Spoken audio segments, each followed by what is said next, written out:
Hey guys, tonight we're slipping back to a time when luxury meant a damp stone room and your noble title didn't guarantee a good night's sleep. You're perched on the edge of an ancient bed, and already you can feel it, a chill so sharp it seeps through your layers and nestles right into your bones. The stone walls loom around you, sucking up what little warmth the tiny fireplace offers. Every whisper of air seems to find a way inside, snaking through invisible cracks, brushing your skin with icy fingers. You pull the wool blanket tighter, but it's a losing battle. Stone, as it turns out, makes a terrible insulator. The walls are thick, heavy, and mercilessly cold, radiating an ever-present dampness that no roaring fire can truly conquer. Historians still argue whether medieval masons ever tried to line these walls with wood panels for insulation, but if they did, your manor skipped that trend. And then there are the drafts.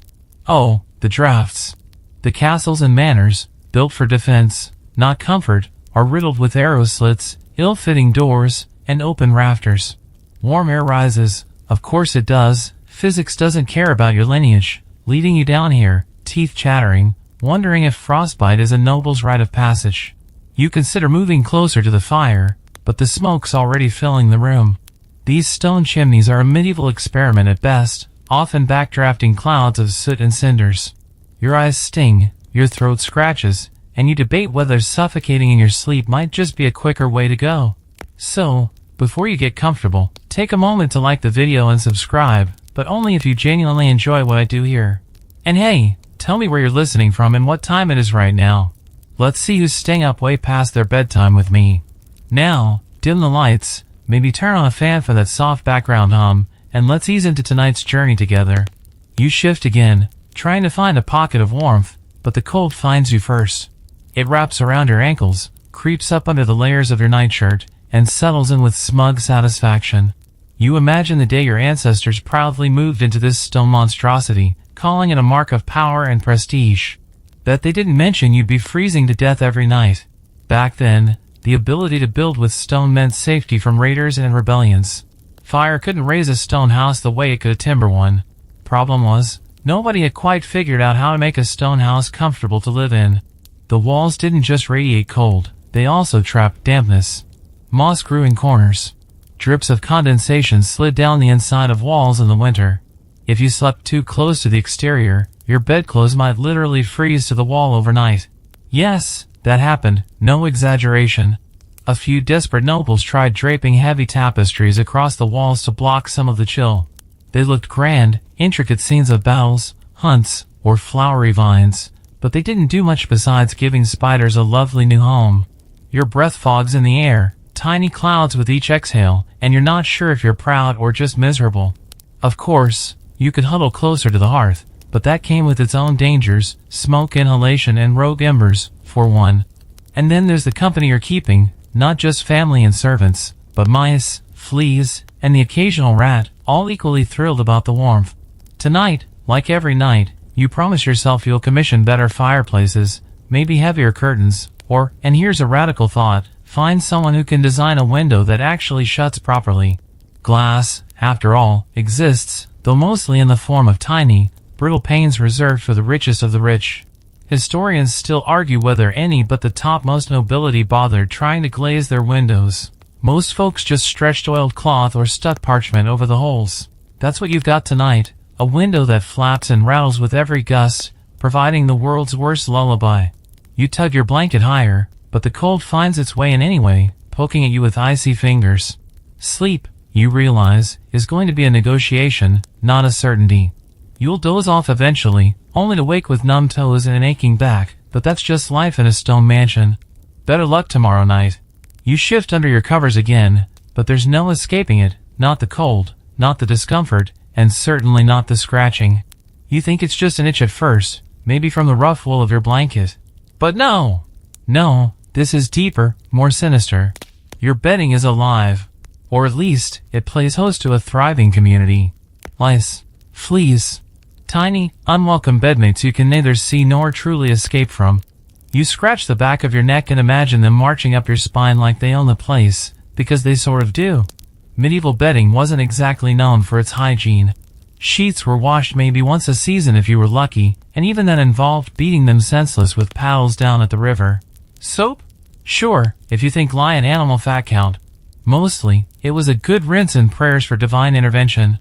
Historians still argue whether nobles were genuinely cleaner than commoners or just better at perfuming over the stench. Either way, your grand four-poster bed, the one draped in embroidered finery, is basically a bug-infested swamp. The feather mattress has long since flattened, the feathers poking and snapping against your skin. The sheets, once white, are now the color of week-old porridge. You think about your nightshirt, the only real barrier between you and them. It's been worn for, you lose track of how many nights. Who could afford to waste good fabric on an entire wardrobe of nightclothes? Even the nobility had to be practical. A clean tunic for the day, the same one for sleep, until it stank too much for even you to tolerate. You scratch again and try not to think about the statistics modern researchers love to throw around, like how lice were so common they had their own specialized combs. Yes, that's right. You would have your own finely crafted ivory comb, not for vanity, but solely to rid yourself of your mobile entourage. You shift your legs, hoping to find a cooler, less crawly spot. Good luck. The straw stuffing pokes through the mattress sack in rough clumps, and who knows what else is hiding inside. Mice loved old straw bedding.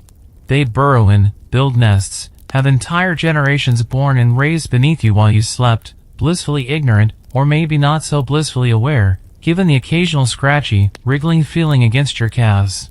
And let's not even start on bedbugs. These tiny vampires made their homes in the cracks of bed frames and the folds of heavy curtains surrounding your sleeping space.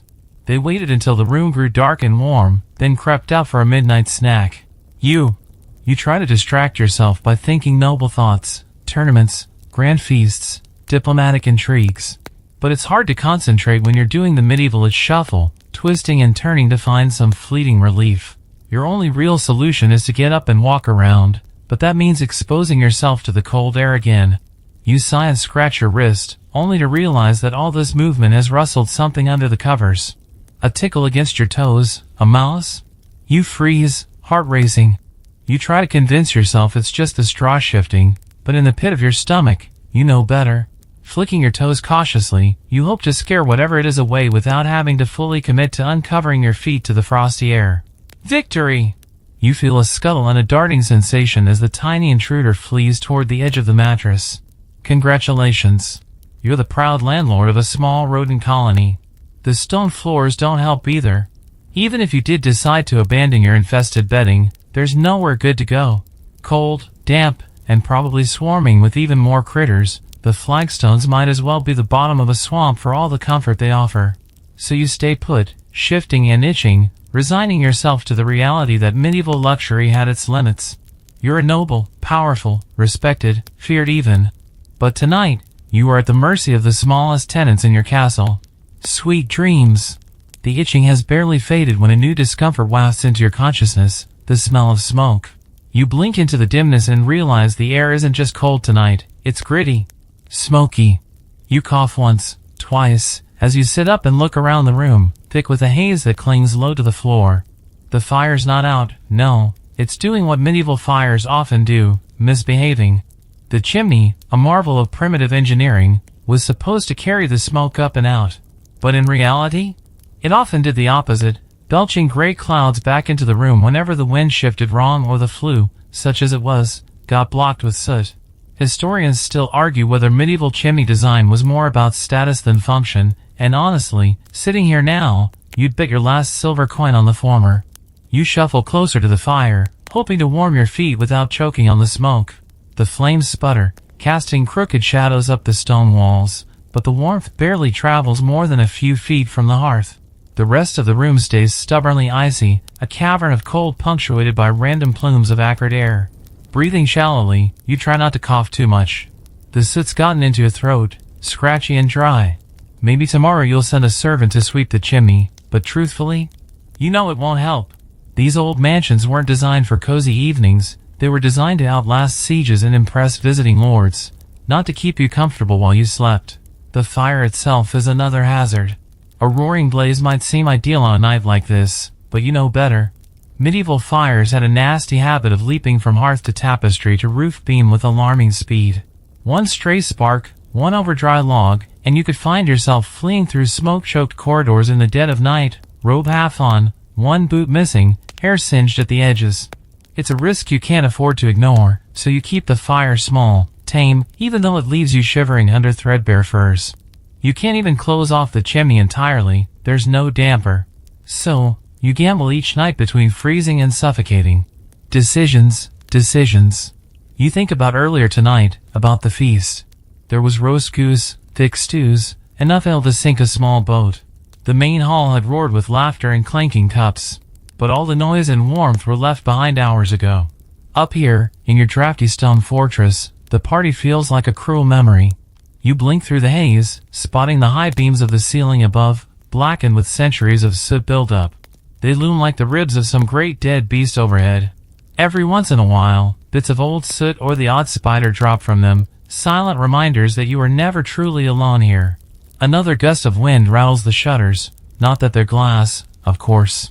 Glass windows are for cathedrals and kings, not for modest nobles like you. The window in your chamber is little more than a slit, covered with a piece of oiled cloth stretched over a wooden frame. It flaps and snaps with each gust, doing little to keep the night air at bay. You sit there for a while, listening to the fire pop and the wind moan through the arrow slits. The smoke slowly settles into the rafters, but the damage is done. Your eyes water, your throat burns, and your head feels heavy with the effort of breathing. Historians still debate whether medieval folks just got used to the smoke, whether generations of castle dwellers simply evolved tougher lungs. Maybe they did. Or maybe, like you, they just suffered silently, nights spent in smoky, chilly misery, dreaming of something better and waking up to the same old stone, the same old cold, the same old cough. You pull your blanket tighter, lie back, and close your eyes. The fire cracks again, a sharp snap like a twig breaking underfoot, and your eyes fly open. No, sleep will not come easily tonight. You turn your head toward the window again, or rather, the suggestion of a window. A draft brushes your cheek, bringing with it a damp, earthy smell that has no business being indoors. You squint through the darkness at the patch of oiled cloth stretched tight across the frame, its surface glistening slightly in the firelight. No glass. Of course there's no glass. In the 13th century, if you wanted a glass window, you needed to be obscenely wealthy, royal-level wealthy, or settle for tiny, bottle-bottom-sized panes riddled with bubbles and flaws. Historians still argue whether medieval window coverings actually improved warmth or just gave the illusion of civilization. Instead, most nobles like you make do with horn, parchment, or oiled linen, thin, flexible materials stretched taut to block the worst of the wind but translucent enough to let in a miserable trickle of gray light by day. Right now, all it lets in is the endless, bone-chilling cold.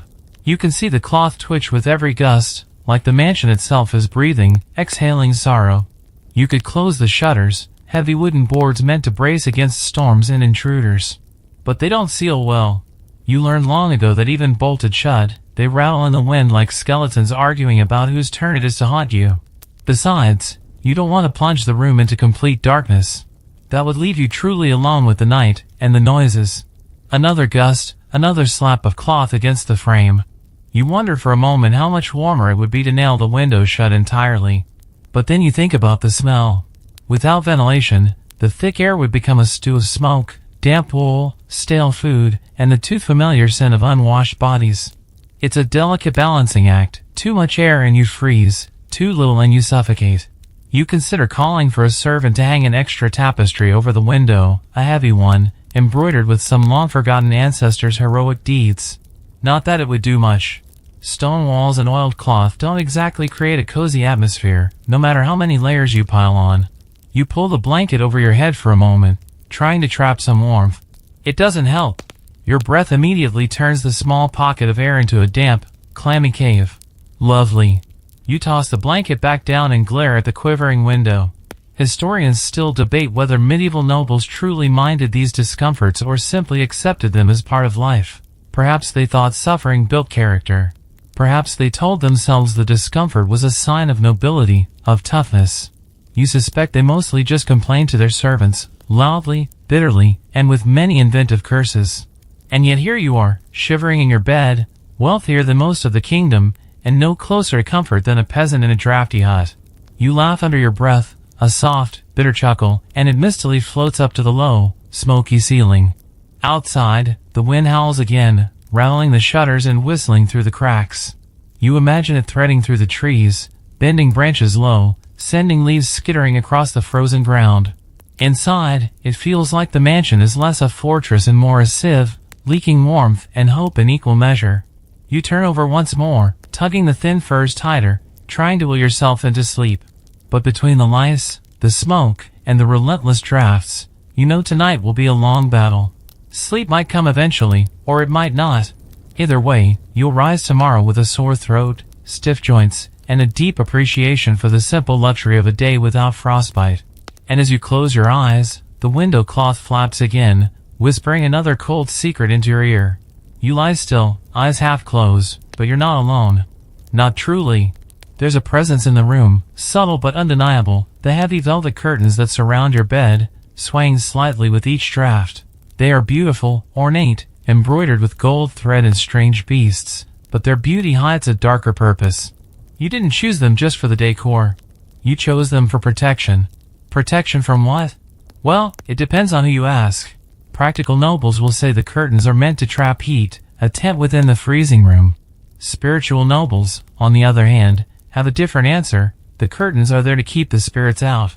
You see, it's not just cold air that slips through the cracks of a stone mansion. It's other things, too. Things best left unnamed. In medieval times, the night was a playground for the restless dead, the malicious fairies, and the whispering shadows that no one dared mention by name after sunset. Historians still argue whether the heavy bed curtains were more for warmth or superstition, but you know the truth. It's both. You reach out, brushing your fingers against the thick fabric. It's surprisingly rough, the velvet worn thin by years of use, the embroidery stiff under your fingertips. You pull it tighter around the bed, enclosing yourself in a cocoon of cloth.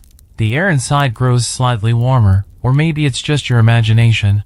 You've heard the stories all your life. The souls of the damned, wandering in search of open windows, unlocked doors, forgotten prayers. A bed without curtains was practically an invitation. The dead could drift right in, slip under your covers, press cold hands to your throat. You suppress a shudder, from the cold or the thought, you're not sure. It's not that you believe all the old stories. You're a modern noble, educated, worldly. But when the fire dies down and the wind howls and the shadows shift just so, it's hard not to wonder. You're not completely alone in this thinking either. Many nobles go further, keeping charms tucked under their pillows, sprigs of rosemary, bits of iron, holy relics of questionable authenticity. You have your own, a tiny silver cross you wear even to bed, tucked under your nightshirt, and a sprig of dried herbs tied to one of the bedposts. Lavender for peace, sage for protection. Whether they work or not, well, you're still here, aren't you? The bed curtains sway again, and you close your eyes, trying to calm your mind. You remind yourself that the real danger tonight isn't spectral. It's physical, the cold, the lice, the smoke, the structural instability of a 500-year-old manor groaning in the wind. Still, you murmur a quick prayer under your breath, just in case. Because you know, and every noble in every stone mansion across the kingdom knows, that the dark is not empty. It never has been. A faint scurrying sound from the far corner makes you tense. Mice, probably. Or worse. You pull the covers up to your chin and tuck your feet in tight. You half expect to feel an icy hand brush your ankle, but the moment passes. The curtains settle, and for now, the world inside your little fabric fortress is still. Historians will argue forever about how much medieval nobles believed in ghosts, demons, and witches. But you don't need an academic to tell you what your own heart already knows. Some fears are older than reason. And tonight, as the cold fingers of the night rattle the shutters and the fire fades to embers, those fears are your only true company. You shift under the covers, the dried herbs crackling softly at the bedpost, and stare into the darkness, waiting for sleep to find you before something else does. As you lie there, wrapped in layers of linen and superstition, another sound prickles at your ears, a faint, persistent rustling, like tiny footsteps skittering across the stone floor. You freeze, holding your breath, straining to hear. There it is again. Scurrying, scratching, whispering movements.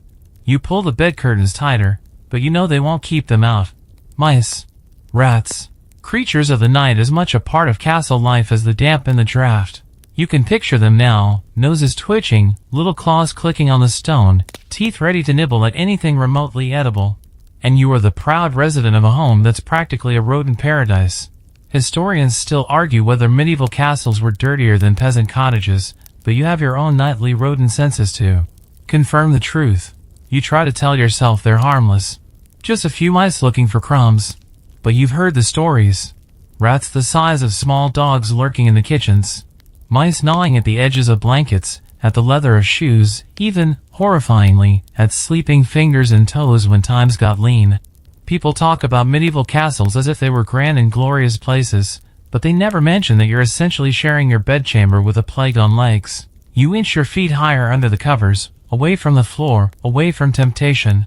Not that it matters. Rats are excellent climbers. They can scale bedposts like acrobats, leap from curtain rods, squeeze through cracks smaller than your thumb. And in winter, when the fields are bare and the grain stores are low, they grow desperate. Bolder. You consider calling for a servant to set more traps. Not that medieval traps were especially sophisticated, mostly just spring-loaded devices or baited snares that might catch a few of the less intelligent ones. You'd need a cat, really. A good mouser. Some castles kept whole catters for this purpose. But even then, cats were sometimes viewed with suspicion, symbols of witchcraft or bad luck, depending on who you asked. You roll onto your side and try to ignore the gnawing sound now coming from the far wall. They're probably going at the paneling again. You half expect to wake up tomorrow to find another hole, another mouse highway carved right through the wood. You shift again and the mattress creaks. The sound stops. Silence falls for a moment, heavy and complete. You almost convince yourself you imagined it. Then the rustling resumes, even closer this time. Maybe by morning, you'll find little black pellets scattered across the flagstones, a telltale signature that no noble likes to talk about. You sigh, long and low, and try to remember what it was like to sleep without these interruptions. Did you ever have a night without the company of tiny claws and twitching whiskers? You don't think so. Growing up in stone keeps and drafty towers, the sound of rats was the background music of your life. You pull the covers tighter, wrap your arms around yourself, and shut your eyes against the darkness. You tell yourself it's no different than it was last night, or the night before. You're used to this. Everyone is. Still, part of you lies awake, counting the seconds between scuttles, wondering if the rodents are as fond of you as you were unfond of them. You remind yourself that if you're lucky, they'll stick to the crumbs and the candle ends and leave your toes well enough alone. If you're lucky. Historians still debate just how much of daily medieval life was spent battling vermin, but they'll never really know the feeling of lying awake, heart ticking in time with the scritch-scratch of little feet, dreading the moment when the scurrying stops, because that's when you know they've found something interesting. The rustling fades, at least for now, but sleep still hovers out of reach. You exhale and settle deeper into the mattress, only to be interrupted by a new and equally frustrating soundtrack, snoring. Not your own, you wouldn't dare admit to such an indignity, but from somewhere just beyond the heavy bed curtains. A low, rumbling, wet snore, rising and falling like a bellows with a leak. Another, sharper snort joins in, then a third. A chorus. Wonderful. You're not alone in your chamber. You never are. As a noble, privacy is a rare luxury, even in the dead of night. Servants sleep nearby, huddled on mats or rough cots near the fire, theoretically there to protect you and tend to your needs. In reality, they mostly snore, shuffle, and add to the ambient noise that keeps you awake. Historians still argue whether noble families valued solitude or simply couldn't afford it, but you know the truth, security comes before silence. A noble bedchamber is less a sanctuary and more a communal barracks with slightly nicer bedding. You lift the curtain just a sliver, peering into the gloom beyond. Faint shapes move under rough blankets, a foot sticking out here, a head lolling there. The fire's glow picks out the gleam of an old sword propped against the wall, a reminder that these servants aren't just there to carry your chamber pot, they're supposed to defend your life, should need arise. You listen to the chorus of snores, each one a different note. Some deep and slow, like distant thunder. Others sharp and nasal, like a pig rooting for truffles. It's a symphony of exhaustion, a melody of breath and phlegm and restless shifting. You can almost hear the flick of a hand as one of them slaps away a louse. You try to shift quietly, hoping not to wake anyone, not out of politeness, but because a waking servant is an opportunity for whispered gossip, an awkward attempt at conversation, or worse, a request to know if you need anything. No, you don't need anything. Except maybe a different life. One where sleep isn't a negotiation between lice, drafts, smoke, rodents, and snoring. You close your eyes and try to imagine a quieter world. A place where you can sleep alone in peace, without the fear of bandits, assassins, or midnight house fires. A world where walls are insulated, windows are sealed, beds are clean, and you don't need half a dozen snoring guards curled up like loyal hounds at your feet. You smirk to yourself. Impossible dreams. Even kings, you imagine, have to put up with this symphony at night. Probably louder. Your ear catches a particularly impressive snore, a long, gurgling affair that rattles the shutters. You roll your eyes in the darkness and think about stuffing your ears with cloth. Some people do. But you tried that once and couldn't shake the fear of not hearing danger creep up on you in the night. Better to suffer the noise and stay alive. Historians still debate whether medieval nobles ever truly rested, or merely passed the hours until sunrise in a semi-conscious haze of discomfort and dread. You're leaning heavily toward the latter. You shift again, willing your body to relax, but the snores keep coming, undeterred by your misery. One servant lets out a particularly loud snort and turns over, sending a puff of stale, smoky air wafting your way. You grimace, but there's no escape. So you lie there, a prisoner in your own luxurious bed, surrounded by snoring sentinels, and think about how many more hours until dawn, and how many more nights like this stretch ahead. You've just about managed to tune out the snoring when another sound slices through the heavy air, the low, bone-shaking clang of a bell. Not a gentle chime, not a friendly ding, a deep, resonant gong that rattles your ribcage and sends the mice back into their holes. The canonical hours. Again. You groan softly into your blanket. It must be matins, the midnight prayer, when devout souls are expected to rise from their uncomfortable beds and mutter through psalms by candlelight.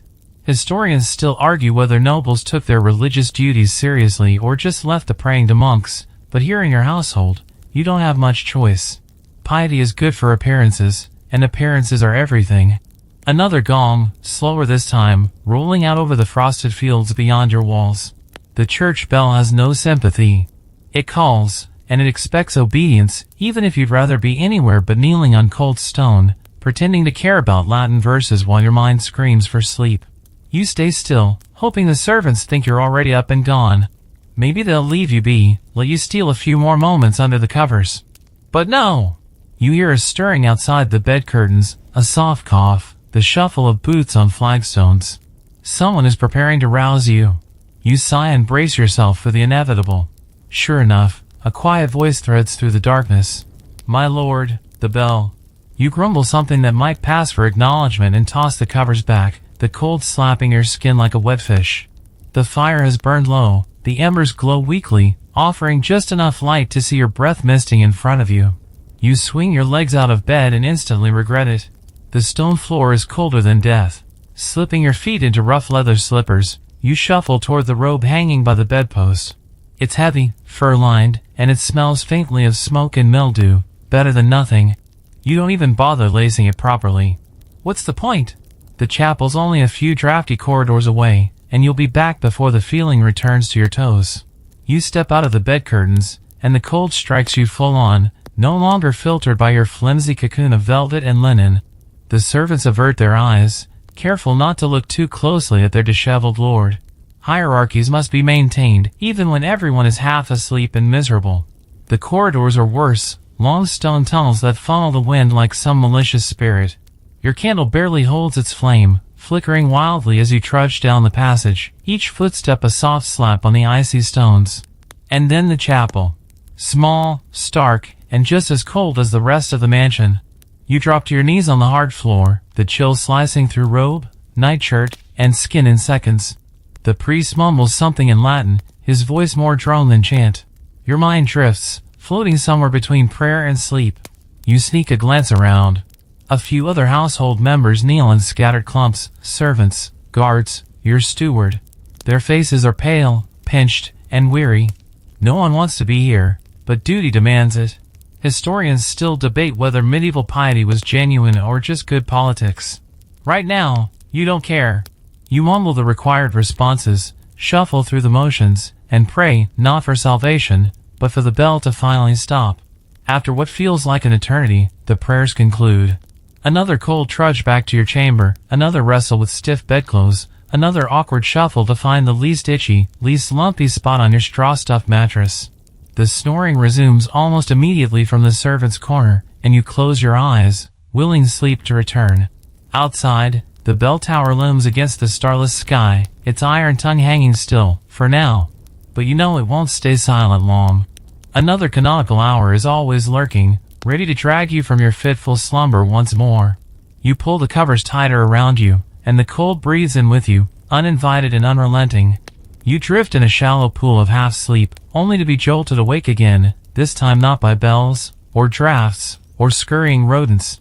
No, this interruption comes with the distinct shuffle and stagger of heavy boots on stone, punctuated by the occasional hiccup and a few verses of a song that really should have stayed in the great hall. The revelers are home. You groan softly, burying your face in the blanket. There's no mistaking the sound, a group of drunken guests making their unsteady way through the manor after an evening of excessive feasting, drinking, and whatever else nobles do when the wine flows freely and the fires burn low. A bottle clatters to the floor outside your chamber. Laughter follows, low, wheezy, full of the kind of humor that only too much meat can buy. Someone starts singing again, louder this time, and horribly off-key. The melody wobbles like a wheel about to fall off a cart.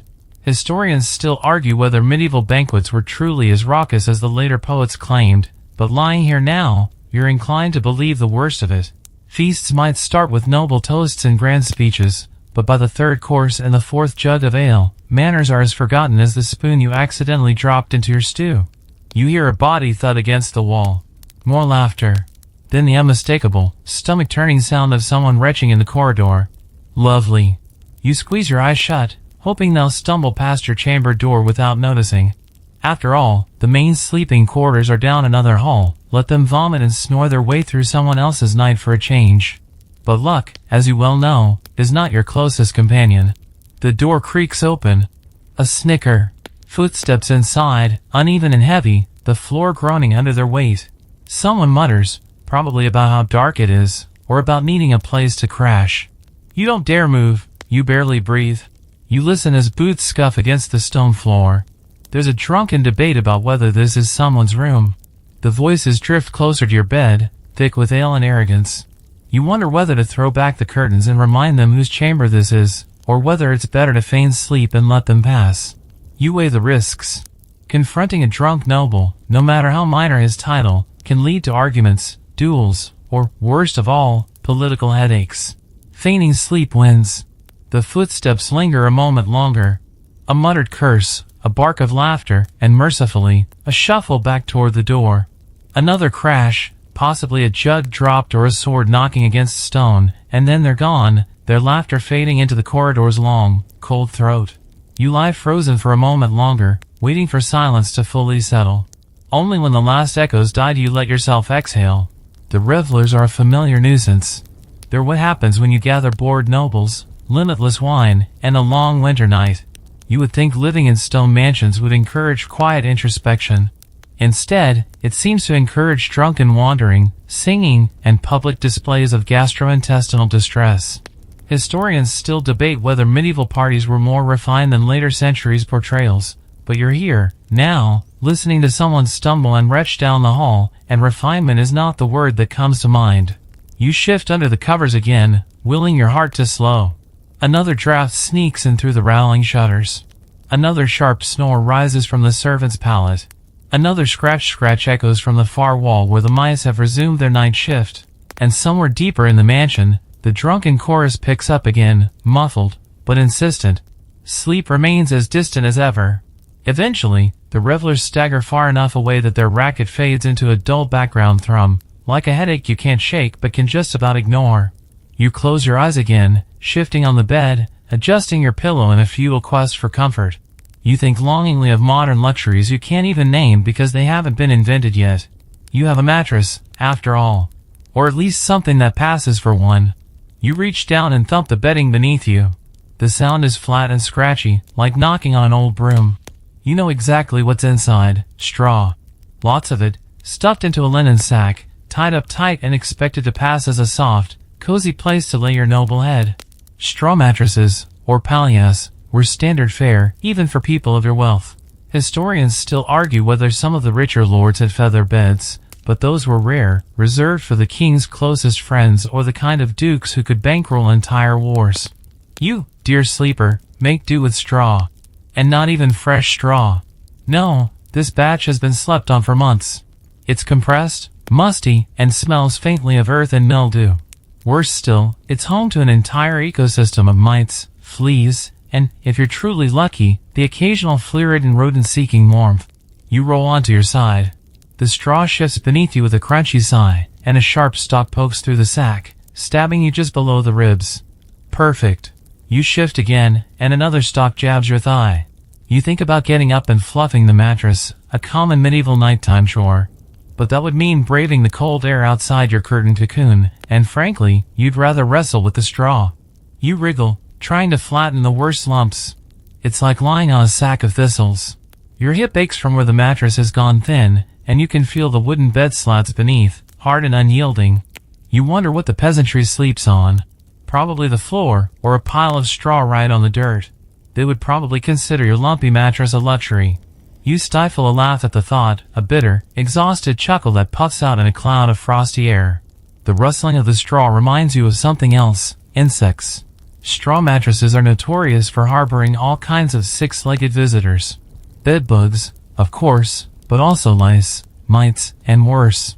You itch just thinking about it. You scratch upsetly at your ankle, wondering if it's your imagination or if something really is crawling on you. Historians still debate whether medieval folks really knew how disgusting their bedding was. Some argue they simply didn't notice, others claim they developed a kind of gritty tolerance. You suspect it's the latter. It's amazing what you can get used to when there's no alternative. You sigh and pull the covers tighter, trying to find a way to lie still without another stalk of straw jabbing you. Maybe tomorrow you'll have the servants change the mattress out, dump the old straw, stuff in some new. Of course, new just means newer, no one's boiling it or anything. You'll trade one lumpy, itchy sack for another. You shift again, seeking that mythical comfortable spot. Just when you think you've found it, the bed creaks loudly, and somewhere nearby, a servant stirs and lets out a sleepy grunt. You freeze, waiting. Silence returns, broken only by the soft crackle of dying embers and the occasional distant snore.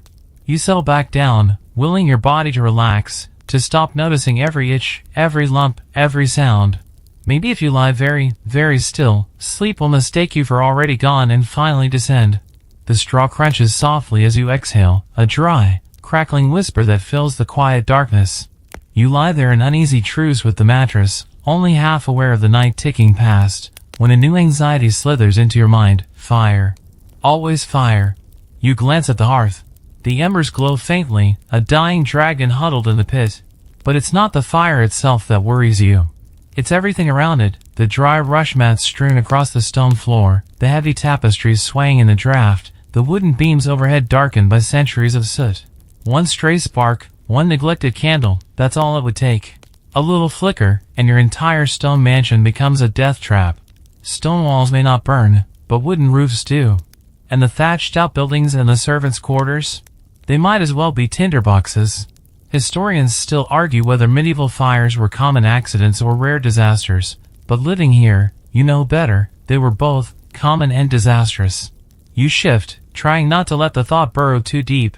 The candles by the doorway, were they snuffed properly? You try to recall, but your memory is hazy. The smoke earlier from the hearth doesn't help. Your throat still feels scratchy from it, your nose irritated by the soot that settled on everything you own, your clothes, your bedding, your lungs. You think about calling a servant to check, but then you think about the effort of speaking, the blast of cold that would rush in if they fumbled with the door, the embarrassment of seeming afraid. Instead, you lie there, listening for the telltale crackle of something gone wrong. Every pop from the hearth makes you tense. Every gust of wind that rattles the shutters sounds like the sigh of an approaching flame. You tuck your feet in tighter, drawing the furs up to your chin. Fires can start so easily, a servant stumbling back to their pallet, knocking over a candle. A mouse gnawing at the rush mat, sparking something. The fire you've kept low all evening could still belch an ember into the room with no warning. No fire alarms. No neat little buckets of water at the ready. Just your nose and your ears in the thin, flimsy hope that nothing will go wrong.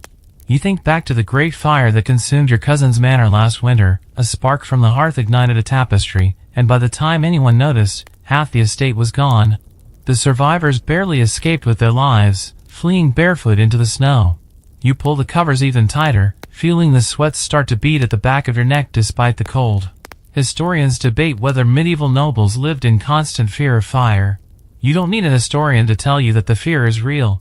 It's woven into your bones, as much a part of life as cold stone, bad bedding, and endless, itchy nights. The embers sigh softly, a faint hiss, a whisper of danger. You close your eyes and try not to listen.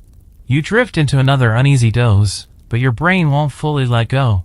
Even as the embers fade, your mind flickers with all the other hazards of sleeping here. And not just fire. You jerk awake to the faintest whiff of smoke. Or was it imagination? You sniff again, no smoke.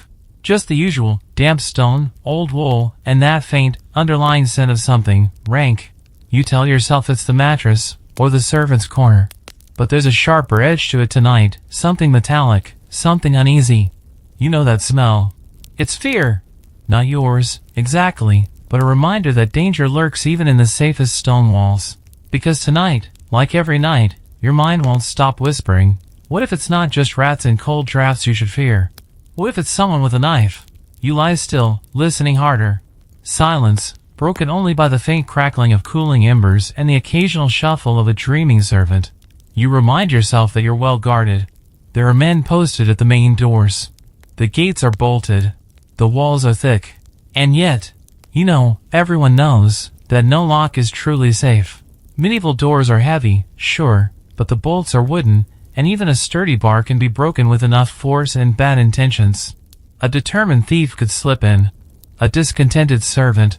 A vengeful rival. Locks are a mere suggestion, not a guarantee. Historians still argue whether nighttime assaults on nobles were rare or merely underreported. You don't need a historian to confirm that the fear is real, and it keeps you more awake than the lice or the cold ever could. You shift slightly, fingers brushing the dagger tucked under your pillow. Not that you trust it much. The blade is short, the edge dull from years of disuse, but it's better than nothing. You comfort yourself with the thought that at least you'd have a fighting chance, if you woke up fast enough. It's not an idle worry, either. Stories drift like smoke through noble halls. A cousin murdered in his sleep, smothered with a feather pillow. A rival poisoned by a trusted steward. A knight's throat slit while he dozed by his hearth, dagger untouched at his side. You press your hand flat against your chest, feeling your heart beat, slow and steady but unmistakably awake. You tell yourself it's foolish to lie in dread. You have guards. You have thick walls. You have servants sleeping right here in the room. And yet, even they could turn. Coin has a way of buying loyalty, or betrayal. You think about the steward who changed allegiance last year, bribed by a rival house. One bag of silver and a promise of land, and suddenly loyalty evaporated like mist in the sun. The silence stretches on, taut and expectant. You exhale slowly and force yourself to relax. There's no sense worrying about every sound, every shadow. Not if you want even a shred of sleep tonight. Still, your hand lingers on the dagger, and your ears strain for anything unusual. The squeak of hinges, the scrape of leather boots on stone, the whisper of a blade being drawn. Nothing. Not yet. You lie back and close your eyes, dagger within easy reach, trusting that if danger comes, you'll wake in time. Or at least, you hope you will. The cold settles back over you like a second blanket, heavy and inevitable. You listen to it, to the endless hush of stone and night, and try not to think about how many nobles died with a dagger still warm beneath their hand. You drift somewhere between waking and sleep, that anxious twilight where the world feels sharp and surreal. Just as your mind begins to loosen its grip, another familiar discomfort surfaces, your stomach. And not in a gentle, oh I am a little peckish way, no, it's a full-blown, roiling, groaning rebellion. You clutch at your belly and immediately regret every choice made at the feast earlier tonight. Roasted meats by the platter. Heavy stews so thick you could stand a spoon in them. Honeyed pastries dripping with grease. And of course, rivers of meat and wine. A noble's feast isn't designed with moderation in mind. It's a marathon of indulgence, a culinary siege on the body. Historians still argue whether medieval diets were as unhealthy as we assume, but as you lie here now, bloated and miserable, you could be the poster child for their worst case studies. The feasting is all part of noble life. not just for nourishment, but for politics, for status, for show. The bigger the feast, the bigger the boast. Guests must leave groaning and half-staggering under the weight of your hospitality, else it wasn't worth the expense. But nobody ever talks about what happens after the feast, when the great hall is quiet and the only thing feasting is your indigestion. You burp quietly, tasting the oily remains of goose and onion stew. Lovely. You roll onto your side, hoping gravity will coax your stomach into some semblance of calm. It doesn't. If anything, it sloshes ominously. You give anything for a sprig of mint right now. But no one's thought to import such miracles here, and even if they had, it would be reserved for a king's table, not your private agony. Your best hope is to lie still and pray for mercy. You think back to the way the wine kept flowing, goblets refilled faster than you could empty them, servants scurrying like ants to and fro. Refusing a refill would have been unthinkable. A sign of weakness, even an insult to the host. And so you drank, and ate, and drank some more. The rich meats sit like stones in your gut. Heavy, greasy, and laced with questionable spices imported at great expense. Cinnamon, cloves, nutmeg, fancy, exotic, and entirely unforgiving to a medieval stomach. You suppress a groan. Somewhere in the castle, someone is likely suffering worse. Maybe they've already lost their dinner in a corridor or a potted plant.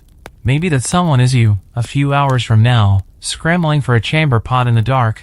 Of course, chamber pots, another medieval marvel. No plumbing, just a glorified bowl tucked under the bed or in a nearby alcove. You know it's there if you need it, and the thought alone makes you shudder. Historians love to romanticize the splendor of medieval feasts, the minstrels, the banners, the roasted peacocks with gilded feathers. They rarely dwell on the aftermath, the bloated nobles shifting uncomfortably in their seats, the stomach cramps, the midnight regrets. You run a hand over your queasy belly, willing it to settle. Maybe sleep will dull the edges of the discomfort. Maybe not. But you can't exactly undo the feast now. Another burp rises, traitorous and sour. You swallow it down and breathe through your nose, trying to ignore the thick, heavy sensation sitting squarely in your core. You close your eyes and try to think of something else, anything else. The cold, the rats, the lice, the drafts. Ah, yes. Much better. You turn over carefully, tugging the blankets around you, and listen to your stomach grumble its discontent into the night air. Sleep, it seems, is a distant luxury. Tonight, it's you, your roiling belly, and the endless darkness, locked in a quiet battle neither of you is winning. Somewhere in the throes of half-conscious misery, your stomach finally settles, or maybe you just become too tired to care. You let yourself drift for a moment, until a new sensation tugs you awake, heat. But not the good kind. No, it's the cloying, sickly heat of fever. You kick off the blanket and immediately regret it as the cold rushes in, but it's too late, your skin already feels flushed and sticky. You roll onto your back and stare into the darkness, beads of sweat gathering at your hairline even as your toes curl from the chill. This isn't new. It's the cycle you know too well, freezing 1 minute, burning up the next. Medieval life comes with a built-in roulette wheel of mysterious illnesses, and tonight, your numbers come up. Historians still argue whether these seasonal fevers were flu, malaria, or just the inevitable result of living in filth and drafts, but in your world, names don't matter. Fever is fever. You swallow against a dry throat, the act scraping like sandpaper. Somewhere deep in the manor, a dog howls, or maybe it's just the wind. You can't tell anymore.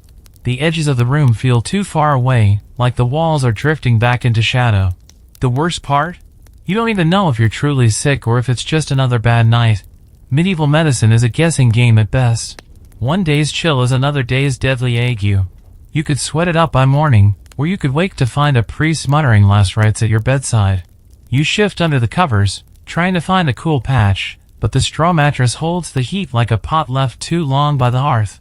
The linen sheets are damp now, sticking unpleasantly to your skin. You think about calling for a servant, but what could they do? Bring you a draft of water that's probably crawling with invisible horrors? Offer you a poultice of herbs they don't really understand? Bloodletting, there's always bloodletting. The favored treatment for everything from headaches to heartbreak. But you're not desperate enough yet to risk having a few leeches slapped onto your already miserable body. Historians still debate whether medieval medicine helped or hindered more often, but from where you're lying, feverish, itchy, and desperately uncomfortable, you're not optimistic. You close your eyes and try to will yourself cool. Think of snow. Think of rivers, icy and fast, slicing through frozen fields. Think of the winter air stinging your cheeks on a morning hunt. It doesn't work. The heat clings to you, suffocating and relentless. Your nightshirt, damp with sweat, chafes at your skin. You sit up, dizzy, and drag it off over your head, tossing it into a crumpled heap beside the bed. The cold air kisses your slick skin, a temporary relief, but you know it won't last. You lie back down, the blankets now half shoved aside, too hot to cover yourself, too cold to be uncovered. This is the dance of fever, a seesaw between freezing and burning that leaves you exhausted and helpless. You glance toward the bed curtains, heavy and still. The old herbs tied to the bedpost are supposed to ward off sickness, but they seem more decorative than useful now. Lavender for calm, sage for protection, rue for strength. You breathe them in, a faint, bitter scent, and wonder if they're working at all. Probably not. You close your eyes and hope for sleep, for the fever to break, for the morning light to slip in through the oiled cloth window. For anything, really, but this endless, sticky, miserable night. And so you lie there, roasting, freezing, itching, shivering, waiting for dawn or death, whichever chooses to arrive first. The night drags on, and your fevered mind finally starts to slip into a kind of stupor. But peace is a luxury you can't afford, not when another dread thought creeps in, uninvited. Thieves. You crack one eye open, listening. The darkness hums with the usual sounds, a servant's snore, the pop of a dying ember, the whisper of the ever-present wind, but it's not the obvious noise that keeps you awake. It's what isn't making noise that unsettles you most. You know the stories. Everyone does. Bold thieves slipping into noble houses under cover of night, past the guards, past the dogs, past the heavy doors and iron bolts. Some climb walls like cats. Some bribe the gatekeepers. Some, worst of all, already have a key. Historians still argue whether nighttime thefts were common in medieval times or merely the stuff of cautionary tales, but for you, it's not a debate. It's a certainty. Enough gold hidden away in your chamber, enough rings on your fingers, enough brooches and silver buckles on your discarded robe to tempt anyone. And no matter how many times the guards swear the place is secure, you know too well how fragile safety can be. A lock is just a polite suggestion to a determined criminal. A wooden bolt can be broken, a sleepy sentry can be bribed, and even loyal servants can be tempted by the promise of coin. You glance toward the heavy chest near the foot of your bed, where your more valuable items are stashed. It's locked, of course, but the lock is rudimentary at best, easy pickings for anyone with patience and a bit of skill. And you're lying here fevered and sluggish, no match for a knife in the dark or a quick hand. You think of the tales told in hushed tones at feasts, lords waking to find their rings missing, their purses cut from their belts while they slept, their treasures vanished without a trace. More brazen thieves simply took what they wanted and left bodies behind. It's a thought that keeps you more awake than all the noise and discomfort combined. You shift slightly, feeling the cool metal of your dagger still tucked under the pillow. Comforting, but not exactly reassuring. A dagger might give you a fighting chance, or it might not. You imagine the thief, silent as a shadow, lifting the heavy curtain, stepping into your little cloth fortress. You imagine waking to find a blade pressed against your throat, your mouth too dry and your limbs too sluggish to respond. Your heart thuds in your chest, slow, heavy beats, echoing the tick-tock of your sleepless mind. You tell yourself you're being foolish. Paranoid. You've lived in this manner for years without incident. You have guards, you have locks, you have servants loyal enough to fight for you. But still, you shift your rings, slipping them from your fingers and tucking them into the folds of your bedding, hidden from prying eyes. You pat the mattress around you, ensuring the dagger is still close, the hilt familiar and cool against your palm. You listen harder, straining for the sound of footsteps, of breathing that doesn't belong. But the only sounds are the creaks and sighs of the ancient building, and the frantic, whispering thoughts inside your own head.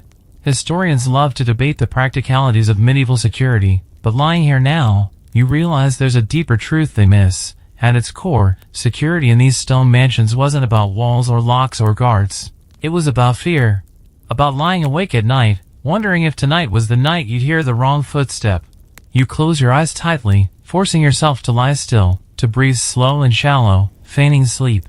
Better to be ready, even if it's a false alarm. And so you lie there, rings hidden, dagger close, ears straining, while the cold breath of fear curls around you more tightly than any blanket ever could. Somewhere in the black soup of night, you lose track of time. Minutes? Hours?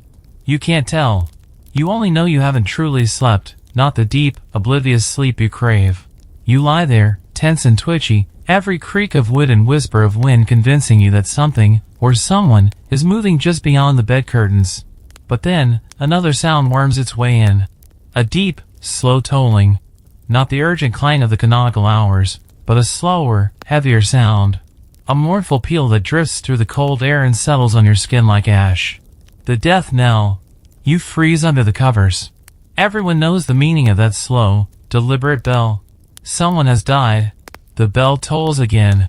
Once, twice, slow enough that you could count the heartbeats between. You stop breathing for a moment and count. 1, 2, 3, 4. Another peal. Some poor soul in the manor, or the village, or the neighboring estate, has slipped away in the night, and now the bell is announcing their passing to the world. Historians still argue whether death knells were rung at all hours or saved for dawn, but lying here now, you know there's no rulebook. Death doesn't keep polite hours. Death barges in when it pleases, and tonight, it's already paid a visit. You pull the covers tighter, as if they could protect you from the bell's message. As if wool and linen and a prayer murmured half-heartedly before bed could keep the reaper at bay. The bell tolls again, each sound heavier than the last. It seems to thrum through the stone walls, through the very air. It thrums in your bones. You think of the sickly steward who's been coughing blood for weeks, or the kitchen maid who collapsed last Sunday after the evening meal. Maybe it's one of them. Maybe someone closer. A family member, a guest. Or, you can't help but wonder, maybe you're hearing a bell for yourself, rung in some future you don't quite realize has arrived. You lie very still, listening. The servants, for once, are silent. No more snores, no more shuffling. Maybe they're awake too, listening to the same bell, feeling the same prickling along the back of their necks. You wonder who will toll the bell for you when your time comes. Will they ring it 3 times, as custom demands, for a noble lord? Will anyone care by then? Or will you simply slip away in the same cold, miserable silence that fills the manor now, with only a hollow sound drifting over empty fields? The bell tolls again. The sound rolls over you, ancient and final. You pull the blanket over your head, retreating to the damp, claustrophobic cocoon of your bed, and try not to think about death, about its cold hand, its silent step, its inevitable knock on your own heavy, rattling door. Historians might debate the customs, the rituals, the meanings, but they miss the simple truth you feel right now. The death bell isn't for the dead. It's for the living. A reminder that sleep is never guaranteed, and waking up is never promised. You squeeze your eyes shut, heart hammering against your ribs, and try to pretend that morning will come. That it will come for you. You don't know when the death bell finally stops tolling. It feels as though it's folded itself into the fabric of the night, an echo that never fully fades. But eventually, the numbness returns, and with it, the vague hope that sleep might find you. You let your mind loosen its grip, falling toward dreams. And that's when they start. At first, it's just a flicker, a shadow at the edge of your mind. Then a whisper. A cold breath against your cheek. You're not sure if your eyes are closed or open, but the room feels wrong, unfamiliar, the darkness thicker and more solid than it should be. Dreams, you tell yourself. Just dreams. But it doesn't feel like dreaming. It feels like sinking. You try to shift, but your limbs are heavy, pinned. A hand brushes against your face, or maybe it's a spider's thread drifting from the ceiling, but it feels real, too real. You suck in a breath, the air thick and stale, like a tomb sealed too long. You've heard of this. Everyone has. Nightmares, they're called now. Night terrors, if you prefer the newer, more clinical term. But back in your time, they have a simpler, darker name, demons. Historians still argue whether medieval people truly believed demons could visit you in your sleep, pressing down on your chest, choking you, stealing your breath. But lying here now, with an invisible weight crushing your ribs and a cold, sour wind in your ears, you know belief has nothing to do with it. It's real. As real as the cold stone walls around you. As real as the lice in your bedding and the rats in the corners. You try to move, to call out, but your voice is a pebble swallowed by a river. You're trapped, caught between waking and sleep, between this world and another. You think of the old charms tucked under your mattress, the prayers whispered at the bedpost. Deliver us from evil. You mutter it now, or try to. The words catch in your throat, thick as wool. The weight presses harder. You feel the bed dip, as if something, is leaning over you, cold and heavy. You can't see it, but you can feel it, a presence darker than the night, closer than your own skin. You remember the old tales, of witches and warlocks, of black shapes that slither through keyholes and cracks in the stone, of spirits drawn to sleepers who leave their windows uncovered or their souls unguarded. You didn't forget to pray tonight, did you? You can't remember. Your mind reels, slippery as an eel. Did you cross yourself? Did you whisper the Pater Noster? Or did you drift off on a tide of meat and mead, leaving yourself open, vulnerable? The weight on your chest tightens. You gasp, or try to, but the air doesn't move. Panic surges. You fight to lift an arm, to twitch a finger, to blink. Anything. But your body refuses. You're trapped in flesh that has turned against you. Historians debate whether these night visitations were medical or metaphysical. Sleep paralysis, they call it now, a trick of the mind, a misfiring of neurons. But historians aren't lying here now, pinned beneath an invisible nightmare, counting your heartbeats, wondering if they're your last. You summon every ounce of willpower and jerk your hand. It moves, just barely, but enough. The spell breaks like a string snapping, and suddenly the weight is gone. You bolt upright, gasping, the cold air slicing into your lungs like a knife. The room is the same as it was, stone walls, smoldering hearth, heavy curtains, the faint snore of a servant across the chamber. But the darkness still feels thick, watchful. You wipe the sweat from your face with a shaking hand and lie back down slowly, careful not to close your eyes too tightly, afraid of what might be waiting if you do. You pull the covers up, tucking the edges around you like armor, and whisper a prayer, voice hoarse and cracked. Deliver us from evil. And then you lie there, blinking into the dark, waiting to see if the nightmare is truly gone, or just biding its time for another round. The nightmare leaves behind a residue you can't shake. Even awake, you feel its damp fingerprints pressing down on your chest, its sour breath lingering in your nostrils. You're afraid to close your eyes again, but the night refuses to end. It stretches on, a vast, frozen wasteland where time itself has stopped moving. You listen hard for normal sounds, the kind you can explain away, but the manor holds its breath. No crackle from the hearth. No muttering servants. Only the wind, soft and sinister, nudging at the shutters like a thief testing a lock. Silence is a fickle thing in a stone mansion. In the daytime, it's a comfort, a sign of peace. At night, though, it's a breeding ground for fear. Your mind fills it with possibilities. Imagination picks up where reality leaves off, and before long, the darkness is thick with monsters. Then it happens, a sound, sharp and sudden. You flinch before your brain even processes it, a scream. It's distant but unmistakable, the high, broken shriek of someone who's seen too much or lost too much. Maybe both. You sit bolt upright, the mattress groaning under your weight. Another scream follows, shorter this time, choked off midway like someone's hand found the source and cut it off. Historians still argue whether screams in the night were common in medieval keeps or if the fear was exaggerated by tales and ballads. Sitting here, heart slamming against your ribs, you don't need a historian. You just need an answer.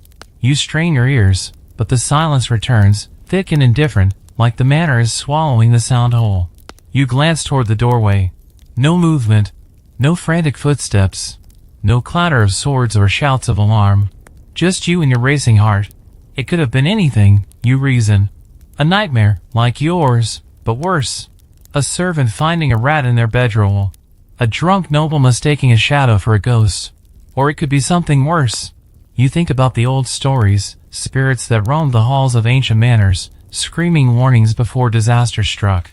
The banshee in the mist, the white lady who keens before death. Every noble house has a version, whispered by servants when they think no one important is listening.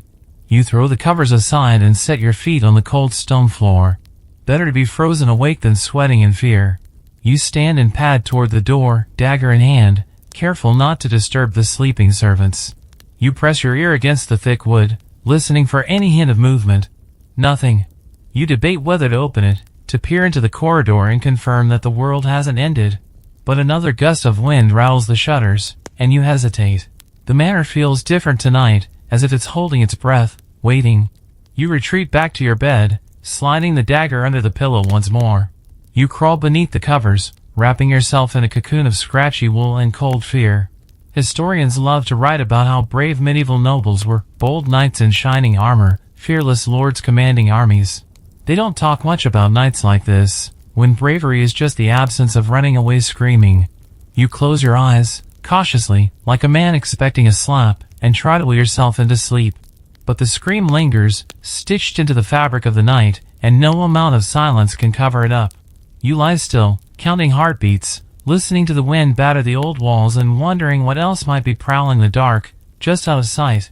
Somewhere deep in the early hours, that murky, colorless time when even the stars seem to have packed up and left, your body finally betrays you. Exhaustion clamps down like a heavy hand, and despite the chill, despite the fear, you begin to drift.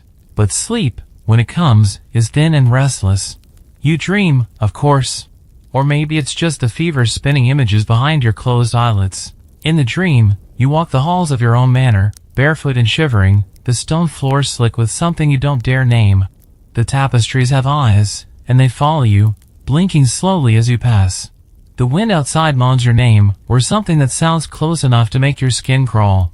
You wake with a start, tangled in damp sheets, your heart hammering against your ribs like it's trying to escape. The fire has given up entirely now. The hearth holds only a smudge of white ash, like a memory of warmth. You sit up slowly, groggy, sore, and disoriented. Your body aches as if you've run a dozen miles in heavy armor. Every joint protests. Your head feels stuffed with wool. And still, the cold lingers. You reach for the mug of water left by your bedside and take a sip. It's lukewarm, metallic tasting.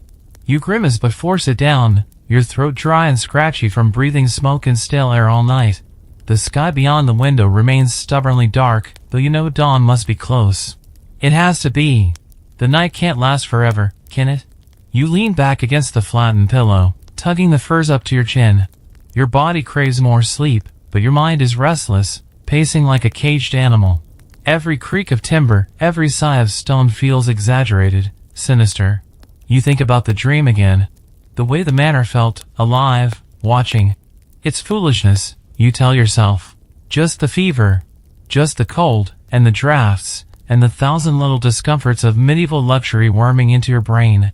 Historians still argue whether medieval people believed their homes were haunted, or if it was just a metaphor for loneliness, for decay. You know better. Living in a stone mansion isn't like living in a modern house. It's more like being a guest in something much older, something that never really wanted you there to begin with. You shift under the covers, hunting for a patch of mattress not poking you with straw, but it's a lost cause. The bed is as unfriendly as the night. The sheets are damp with sweat. You itch, from fleas or lice or your own restless mind. You can't tell anymore. Another sound drifts in through the window, not the death bell, not the drunken singing, not even a scream. This is worse, in its own way, silence, deep and complete. Even the wind has given up. You lie there, staring at the heavy velvet curtains swaying slightly in a draft you can't feel. You wonder if you imagined it, or if there really is something brushing them from the other side. You force yourself to close your eyes. Not to sleep, you've given up on that, but just to shut it all out. The cold, the fear, the persistent, creeping sense that you're not alone. You mumble another prayer under your breath, the words tumbling out more from habit than faith. You try to imagine the morning, servants bustling, fires lit, sunlight creeping through the oiled cloth window, weak and watery but blessedly real. You clutch at that image like a man clutching driftwood in a storm. Historians may debate whether medieval nobles truly lived in fear. You could save them the trouble. Fear isn't just a part of life here, it's the mortar that binds the stones together, the chill that seeps into your bones, the shadow that follows you from cradle to grave. You squeeze your eyes tighter and lie very still, waiting for morning. Or something else. At long last, the blackness outside the window begins to dissolve, not into golden light, but into a sickly, gray murk. Dawn, such as it is. In this world, mornings don't blaze to life, they creep in reluctantly, dragging mist and damp along behind them. You lie there for a few more moments, staring at the pale blur beyond the oiled cloth window. The night is over, but it doesn't feel like victory. More like survival. You made it through another round against the cold, the fear, the sleeplessness, barely. The first sounds of life trickle in. A servant stirs, coughing into the quiet. Another rattles the latch on the door. You hear the scrape of wood on stone as the heavy shutters are nudged open to let in the ashen dawn. The manor begins to wake, groggy and grim, just like you. You sit up slowly, bones creaking, muscles stiff from the endless, restless night. Your head feels heavy, your stomach still a queasy knot from too much meat. You can feel the residue of fever clinging to your skin, but it seems to be loosening its grip at last. You glance around your chamber, taking in the aftermath. The fire is no more than a few dull coals. The bedding is a tangle of twisted sheets and damp furs. Your nightshirt lies crumpled on the floor where you tore it off in the heat of fevered dreams. No sign of rats, no mysterious figures peering through the curtains. No burglars or banshees, at least none that left evidence. But you can't shake the feeling that you were visited, in one way or another. Maybe by your own mind, maybe by something worse. Historians still argue whether medieval life was as hard as it seems. They pore over records and debate statistics, scribbling notes about diet and disease, sanitation and superstition. But they don't have to live it, not the endless, freezing nights, the smoke-choked air, the gnawing anxiety that even here, in your own stone sanctuary, you're never truly safe. Never truly comfortable. You swing your feet down onto the stone floor, wincing at the cold. Another day to endure. Another night to fear. You're not even surprised anymore. It's just life, your life. A servant appears at the door, bowing low. He'll bring warm water for washing, if there is such a thing. He'll help you dress in layers upon layers of scratchy wool and stiff brocade. He'll lace your boots, set your belt, and act as if you didn't just spend the night waging a private battle against 100 tiny miseries. You nod once and the servant retreats to fetch what you need. You glance at the bed, the flattened straw mattress, the tangled sheets, and suppress a sigh. You'll be back there tonight, doing it all over again. Unless, of course, fate decides otherwise. You stand, slow and careful, each joint protesting. The window lets in more light now, enough to see the mist curling over the distant fields. Another grim, gray day ahead. You pick up the silver cross lying tangled in the bedclothes and slip it back over your head. The thin chain is cold against your skin, but it feels oddly comforting, a small armor against the vast, uncaring world. You mutter a prayer, not because you believe it will change anything, but because it's what you've always done.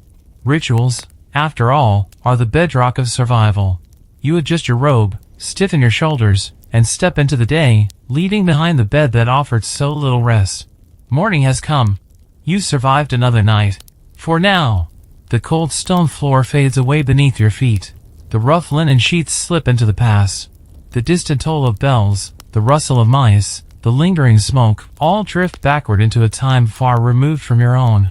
You breathe deeply now, slow and calm. The imagined weight of the heavy velvet curtains falls away. The drafty windows and the flickering, unreliable fire lose their grip on you. The clatter of the revelers' drunken songs, the heavy silence after the death knell, all soften, then dissolve. Imagine instead the quiet hush of a well-insulated room. Warm blankets pulled up to your chin. The faint hum of a fan, steady and soothing, like a heartbeat you can trust. Outside, the night still rules, but here, in this small, safe place, you are untouched by cold and fear. Breathe in again. Let your chest rise slowly, easily. Feel the calm settle in your bones, as sure and silent as the coming dawn. There is no rush, no creeping draft under the door, no shadows shifting beyond the curtains. You are here. Now. Safe.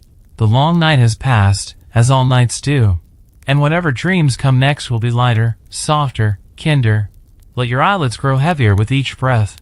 Let the past stay where it belongs, behind you, locked away with its stone walls and smoky hearths. The new day waits for you, but not yet. For now, just drift. No feasts to endure. No bells to answer. No ghosts to fear. Only rest. Only peace. Sleep well.